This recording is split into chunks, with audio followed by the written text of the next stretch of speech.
Assalamualaikum, Yosh Minna. Apa khabar semua? Harapnya semua dalam keadaan yang baik, sentiasa dimurahkan rezeki dan diberikan kejayaan di dunia dan di akhirat. Okey, hari ini kita nak review pasal satu karakter yang bagi pendapat aku merupakan salah satu karakter terkuat dalam anime Jujutsu Kaisen, dan dia juga merupakan satu-satunya karakter yang pernah menewaskan Gojo Satoru, iaitu Toji Fushiguro ataupun Toji Zenin. Dia ada sebab tau kenapa karakter Toji lebih memilih nama Fushiguro berbanding Zenin. Tapi tak apa semua tu, insyaAllah semua tu sekejap lagi aku akan borakkan lebih terperinci berkaitan pasal karakter Toji.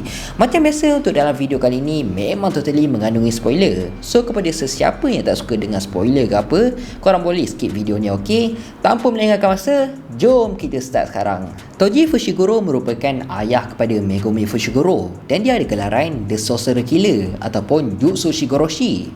Pertama kali karakter Toji telah pun muncul dalam chapter 66, iaitu Gojo Pass Up, dan ini memang cukup famous. Dia seorang pembunuh upahan yang cukup handal, dan dia jarang buat mistake sewaktu dia dah mula start buat kerja dia. Perwatakan untuk karakter Toji, dia merupakan seorang yang tenang je, seorang yang cool, dan dia seorang yang mementingkan keseronokan untuk diri dia, disebabkan Toji adalah seorang yang sentiasa yakin akan kebolehan diri dia sendiri. Malah apa yang lagi menarik ni untuk karakter Toji, dia sentiasa ada planning sewaktu dalam pertarungan. Dia bukannya satu karakter yang kalau dilawan, dia main seram membabi buta je. Dia bukan macam tu tau. Dia mesti akan buat kira-kira dengan betul untuk melakukan setiap pergerakan seterusnya. Atau mudah kata, dia ni seorang yang sentiasa cerdas dan bijak mengatur strategi. Jadi sekarang ni aku nak ceritakan pula kenapa Toji lebih memilih nama Fushiguro berbanding Zenin, dan kenapa dia tak berapa nak okey sangat dengan klan Zenin. So benda ni disebabkan Toji bukanlah seorang curse user. Dia tak boleh nak gunakan curse teknik dan curse energy, sama juga macam Maki Zenin. Jadi disebabkan tu, macam apa yang kita tahulah, klan Zenin merupakan salah satu klan yang terbesar dalam dunia Jujutsu. Dan disebabkan Toji bukannya curse user, diorang pun pandang Toji macam seorang yang tak berguna lah. Diorang layan Toji macam sampah je, macam hina sangat je ni. So disebabkan itulah Toji tak suka dengan klan Zenin, dan dia ambil keputusan untuk meninggalkan klan Zenin. Lalu lepas dari itu, dia telah berkahwin dengan seorang perempuan dan telah menggantikan nama dia sebagai Fushiguro. Jadi sekarang ni aku nak cerita sikit apa sebenarnya yang telah berlaku sewaktu Gojo Pass Up, yang mana dalam arc ni lah nanti kita dapat menyaksikan pertarungan yang cukup sengit di antara Toji menentang Gojo. Jadi pada tahun 2016, Toji telah pun diupah oleh satu organisasi, iaitu Time Vessel Association ataupun Star Religious Group, untuk membunuh Star Plasma Vessel yang merupakan vessel untuk Master Tengen, dan orang tu adalah Riko Amanai. So pada awalnya Toji tak mulakan pergerakan dia lagi. Dia tak mulakan lagi job dia untuk membunuh Riko. Dia hanya meletakkan ganjaran ataupun bounty kepada sesiapa yang berjaya membunuh Riko. Dan sampailah hari yang sepatutnya Riko bersatu dengan Master Tengen, waktu diorang semua ingat misi diorang dah settle, diorang dah selamatkan Riko daripada kena bunuh ke apa semua tu. Dan dekat sinilah Toji telah memulakan pergerakan dia. Dengan secara mengejut, Toji terus je serang Gojo dengan dia telah menikam Gojo daripada belakang. Dan start je dari sini, bermulalah pertarungan di antara Gojo dan juga Toji. Manakala Geto pula misi dia untuk membawa Riko dengan selamat. Jadi bila dah start pertarungan di antara mereka, kita dapat tengok Toji telah pun menggunakan beberapa senjata, dan ada satu curse spirit berada di samping dia sebagai penyimpan senjata untuk Toji. Jadi untuk dalam match ni, setiap serangan yang telah dilakukan oleh Gojo memang susah nak kena dekat Toji, disebabkan kelajuan Toji memang cukup pantas, sampaikan Gojo tak dapat nak membaca pergerakan Toji. So sampailah satu masa, Toji telah menggunakan salah satu special grade curse tool, iaitu Inverted Spear of Heaven ataupun Amano Sakaoko, untuk menyerang Gojo tepat dekat leher beliau.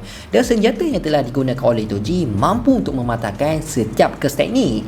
Tak kisahlah teknik apa sekalipun, tetap tak akan berkesan kalau diserang menggunakan senjata tersebut. Lalu Toji tak berhenti macam tu je. Dia terus je menikam tubuh Gojo bertubi-tubi dari atas sampailah dekat kaki. Dan waktu ni banyak gila darah yang keluar dari tubuh Gojo.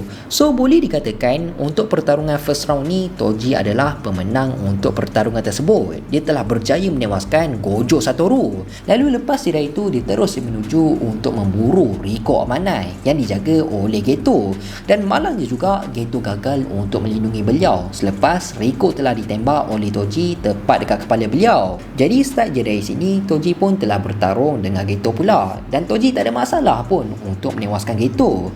So dengan kekuatan Toji boleh dikatakan memang cukup kuat lah untuk seseorang yang tak boleh nak menggunakan curse teknik. Dan lepas dari itu, Toji pun bawalah mayat Riko Amanai sebagai bukti yang misi dia telah berjaya untuk membunuh beliau. Nak dipendekkan cerita, walaupun first round tadi Toji telah berjaya menewaskan Gojo dan seakan dia telah berjaya membunuh Gojo, tapi sebenarnya Gojo tak mati pun lagi sebab dia kan mampu untuk gunakan reverse teknik yang mampu untuk sembuhkan luka dia semula. So dekat sini diorang pun bertarung lah untuk second round, dan kali ni Gojo telah berjaya untuk menewaskan Toji sampaikan separuh badan Toji telah pun hancur. Jadi sebelum Toji mati, Gojo pun cakap lah dekat Toji yang dia ada kata-kata terakhir tak. Pada awalnya Toji memang tak nak cakap apa-apa pun. Dia cakap dekat Gojo, tak ada pun. Tapi last-last dia cakap juga pasal anak dia iaitu Megumi yang 2 ataupun 3 tahun lagi akan dijual kepada Zenin Clan. So dia suruhlah Gojo untuk buat apa-apa je dekat dia. Maksudnya dia nak minta Gojo tolonglah anak dia kan daripada klan Zenin. Lalu selepas dari itu pun Toji telah mati dan misi Gojo dan Geto untuk melindungi Star Plasma Vessel pun telah gagal. Cumanya sewaktu dalam Shibuya Incident Arc, kita akan dapat tengok Toji kembali semula selepas Ogami telah menggunakan teknik dia hanya untuk membuatkan cucu dia mampu untuk menggunakan kekuatan Toji. Tapi malangnya benda lain pula yang jadi. Benda yang tak diduga telah pun berlaku selepas jiwa Toji telah berjaya untuk mengawal sepenuhnya tubuh beliau, sebab dikatakan oleh Toji body dia special. Atau nak bagi mudah faham, konsep teknik yang digunakan oleh Ogami ni seakan sama je macam teknik Edo Tensei dalam anime Naruto. Dan waktu ni kita akan dapat tengok Toji akan bertarung dengan anak dia sendiri iaitu Megumi Fushiguro. Kalau ikutkan, Megumi memang agak mustahil jugalah untuk menewaskan Toji disebabkan kekuatan Toji ni memang cukup OP lah. Yelah, dia kan dah pernah lawan dengan Gojo sampai kan hampir je berjaya nak membunuh Gojo. Tapi last bila Toji dapat tahu tu anak dia, Toji pun telah menghentikan diri dia sendiri daripada bertarung dengan Megumi dengan dia telah menikam kepala dia.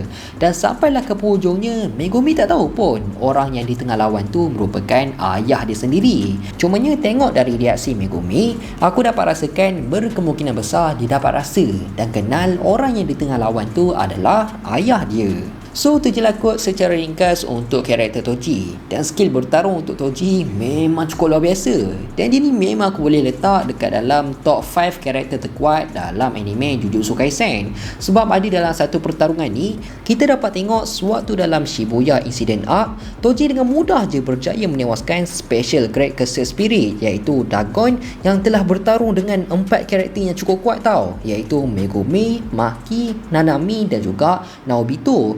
Tapi Toji dia sampai je dengan mudah je dia ayam-ayamkan je Dagon tu, padahal 4 karakter tu struggle gila untuk bertarung dengan Dagon. Tapi untuk karakter Toji, Dagon ni bukanlah satu ancaman yang besar pun untuk karakter dia. So karakter Toji ni memang cukup OP dan memang cukup kuat lah dalam anime Jujutsu Kaisen.